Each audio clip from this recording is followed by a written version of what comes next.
जय श्री राम। मित्रों, हमारे आपके जीवन में जब कुछ करने की इच्छा समाप्त होने लगती है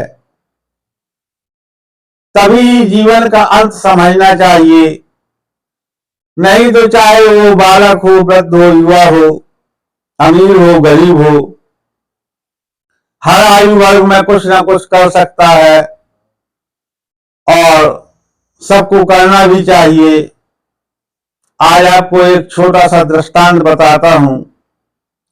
एक किसान था और उसका एक बेटा था। पत्नी के साथ में वो एक खेत में निवास करता था। काफी बड़ा मैदान खाली पड़ा था और उसके पास एक भैंस थी।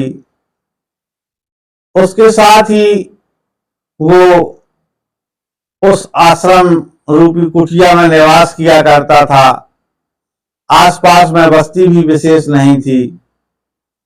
तो एक दिन एक सिद्ध महात्मा उसी मार्ग से निकले अपने एक शिष्य के साथ में, और शाम का समय हो रहा था। काफी वो थक चुके थे तो उन्हें जल पीने की इच्छा हुई और सामने कुटिया को देखकर वो उस कुटिया में जाते हैं और किसान को आवाज देते हैं। किसान बाहर आता है और संत को देखकर वो उन्हें प्रणाम करता है और कहता है, मैं आपकी क्या सेवा कर सकता हूं।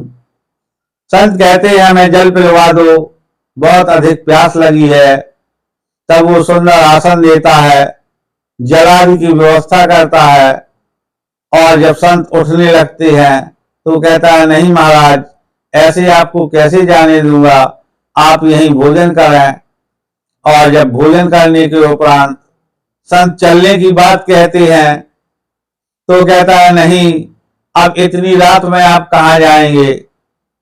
और वो बड़े स्नेह के साथ में उन संत को और उनके शिष्य को अपने ही घर में लिटा लेता है। संत ने बातों बातों में ही पूछा कि ये इतना बड़ा मैदान किसका है, क्या तुम इस जमीन की यहाँ रखवाली करते हो। तो उस किसान ने बताया कि नहीं महाराज, ये जमीन मेरी है, मैं यहाँ की रखवाली नहीं करता हूं, लेकिन मेरे पास जो ये भैंस है बहुत सारा दूध देती है और उसी के दूध को बेचकर मैं अपना निर्वाह कर लेता हूं, इसलिए मुझे कुछ और करने की आवश्यकता नहीं है। तब संत बातें करके लेट जाते हैं। किसान अपने बच्चों के साथ में लेट जाता है और संत मन में विचार करते हैं और अर्धरात्रि के समय भी अपने शिष्य को जगाते हैं कि उठो, बहुत सो लिया, अब हमें सोना नहीं है, यहां से चलना चाहिए। शिष्य तत्पर हो जाता है चलने को। तब महात्मा जी कहते हैं, इसकी भैंस तो खोल लो पहले। और शिष्य कहता है कि महाराज, हमारे साथ जिसने इतना भला किया, क्या उसकी भैंस को इस तरीके से खोल कर ले जाना उचित होगा। तब संत कहते हैं, तुम्हें इससे क्या लेना देना है, मैं तुम्हारा गुरु हूं, तुम मेरी आज्ञा का पालन करो। तुम्हें अभी इतनी समझ नहीं है कि इस भैंस से क्या हो सकता है। हमारे आश्रम में दूध की बड़ी आवश्यकता है, इसलिए हम इस भैंस को अपने साथ ले जाएंगे। गुरु के आदेश का पालन करने के लिए शिष्य ने उस भैंस को उसके खूंटे से खोल लिया और साथ में ले चले गुरु और शिष्य। काफी समय के पश्चात उनके गुरु जी का निधन हो जाता है और तब वह चेला उस आश्रम में महंत बनता है। लेकिन उसके मन में ये बात कचोटती रहती है कि हमारे गुरु जी ने पूरे जीवन में एक बार हमसे गलत करवा दिया, यानी कि भैंस की चोरी में हम ही शामिल थे। बार बार उसके मन में ख्याल आता कि हमने ये बहुत गलत किया। तो एक दिन उसने निश्चय किया कि क्यों ना मैं उस व्यक्ति से मिल करके आऊं और अपने अपराध के लिए क्षमा याचना भी कर लूंगा।